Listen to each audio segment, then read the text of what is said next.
Here, let's see what scenery are we gonna create. Get these branches, and further you have to just put these things in this manner, these straws, and decorate it further like this. Now here you have to get the flowers over a stick. You need to just attach them together in this way. Get a flower vase, you need to put a heart in between, and this is gonna look pretty.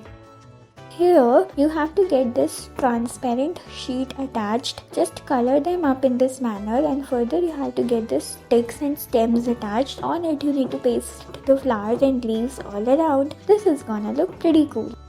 And then over a black circular sheet, you need to get the flowers in this manner. Just curl them up and then paste it in this manner. Mold it a bit, and further you need to paste it in this way. This is gonna look absolutely pretty. Now get these flowers, you have to just keep them one over the other, and your scenery is gonna look super amazing.